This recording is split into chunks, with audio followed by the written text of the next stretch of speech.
A hibernating figure laid on the ground. His body was still, yet his mind galloped like an athlete, distracted by the endless possibilities. All he heard was himself inhaling and exhaling.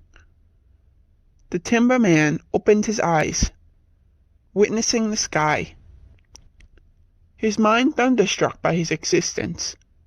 He lifted his head, unwinded his whirligig legs, and stood up. The man's feet burned from the clean-shaven grass. Vivid clouds illuminated the vibrant grass. Ladybugs descended to avoid the hot July steam. On the man's left, there was a stew-thick road. On his right, a large structure made of wood. It was light blue, with a cherry door and a gleaming white roof.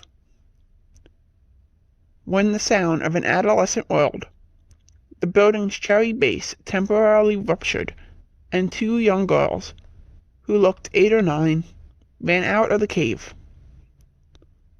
One had blonde hair and wore white. The other girl's caramel-colored hair fell on her shoulders. It didn't take long for them to discover his presence.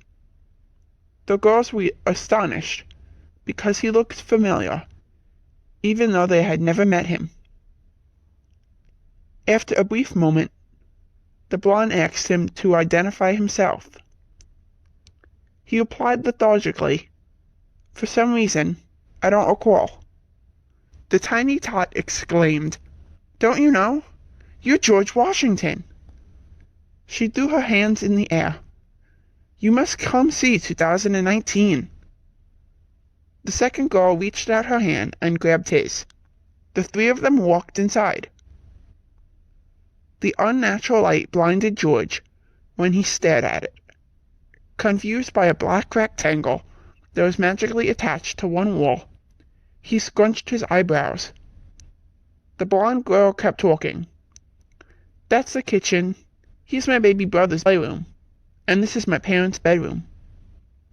At one point, George leaned his hand on the wall and inquisitively asked, "What is 2019? Do you have any idea where I am?" There was a long moment of silence. Afterward, the light brown-haired girl chirped, like a baby bird watching its mother hold up a chewed-up worm. 2019 is the year, and this is our home in New Mexico." New Mexico?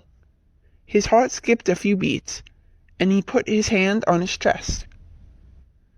Inside the girl's bedroom, there were dozens of toys. Stuffed animals, dollhouses, and a game of sorry, or sleeping on the floor. The girls showed George a poster that hung on the wall. It read, "Presidents of the United States of America."